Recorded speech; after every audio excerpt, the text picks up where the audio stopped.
पादरी साहब सब खां पहिरियां त मूंखे इहो ॿुधायो, हिकिड़ो सवाल ज़हन में अचे थो त हर इबादत जी फ़र्ज़ियत जो को न को सबबु थींदो आहे। त फ़र्ज़ु छो थियो, रोज़ो छो फ़र्ज़ु थियो, इन जो ख़ासि सबबु आहे? नहमदुहु व नुसल्ली व नुसल्लिमु अला रसूलिल करीम, अम्मा बअद फ़अऊज़ु बिल्लाहि मिनश शैतानिर रजीम, बिस्मिल्लाहिर रहमानिर रहीम। सभ खां पहिरियां सिंध टीवी जो थोराइतो आहियां, जीअं हर भेरे ऐं रिण भेरे बि मूंखे मदहू कयो वियो आहे। अब्दुल इरशाद जागीराना साहिबु तव्हांजी महिरबानी, अब्दुल अज़हर साहिबु बि महिरबानी आहे मूं ते, सो तव्हां सभिनी जूं महिरबानियूं आहिनि। ऐं अॼु जेको मौज़ू आहे रमज़ान मुबारक जो पहिरियों ॾींहुं आहे, सभ खां पहिरियां पंहिंजे नाज़रीन ऐं सामईन खे दिलि जी गहराइनि सां रमज़ान मुबारक जूं बाबरकत साअतूं मुबारक पेश कंदुसि इन जी। ऐं अल्लाह तबारक व तआला जी बारगाह में इल्तिजा आहे त हू असां सभिनी खे इन माह मुबारक जो एहतराम बि नसीब फरमाए ऐं इन जा रोज़ा बि ख़ुशि दिली सां रखण जी तौफ़ीक़ अता फरमाए। सभ खां पहिरियों त रोज़ो फ़र्ज़ु छो थियो, इन जी फ़र्ज़ियत जो सबबु छा आहे?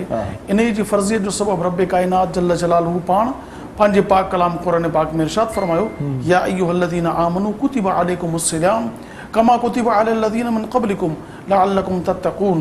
अल्लाह रब्बुल इज़्ज़त जल्ल जलालहू इरशाद फरमायो त ए ईमान वारो, तव्हां ते रोज़ा फ़र्ज़ु कया विया आहिनि रमज़ान शरीफ़ जा, जीअं तव्हां खां अॻी उम्मतुनि ते फ़र्ज़ु हुआ।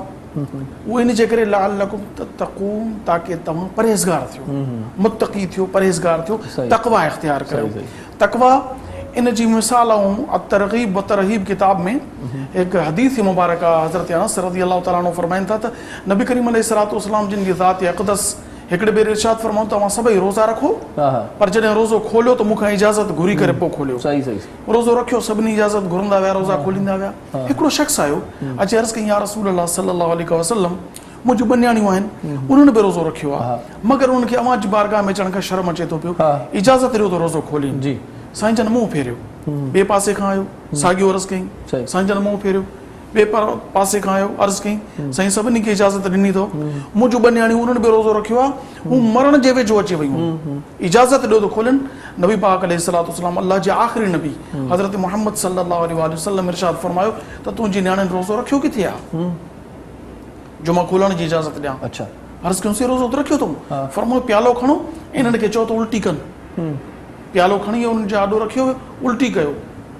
अदा इरशाद जॾहिं हदीस पाक में जॾहिं उन उल्टी कई त उन प्याले में गोश्त जा टुकर ऐं रत ऐं पी पाई।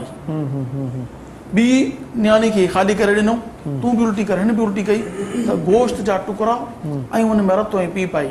नबी करीम अलैहिस्सलातु वस्सलाम जन इरशाद फरमायो त हिननि रोज़ो त रखियो मुंहिंजे चवण ते, पर ही वेही करे पाण में ॿियनि मुस्लमाननि जो गोश्त खाइण लॻियूं। यानी हदीस पाक में आहे, जॾहिं हिकु मुस्लमान ॿिए मुस्लमान जे पुठियां उनजो उहो ऐब तस्करो करे जेको उनजे अंदरि मौजूदु हुजे त इहा ग़ीबत आहे, ऐं इहो सॻे भाउ जो गोश्त खाइण जे बराबरि आहे, सॻे मोल भाउ जो गोश्त। पाण फरमायो त ही त ॿाहिरनि जा गोश्त खाइनि पयूं, यानी रोज़ो त रखियूं पर परहेज़गारी न कयूं, इन रोज़े जे अंदरि ॿियनि जूं ग़ीबतूं कयूं पई। इन जे करे अल्लाह ताला, भला इहो रोज़ो आहे छा, इन जो मफ़हूम ॿुधाईंदा?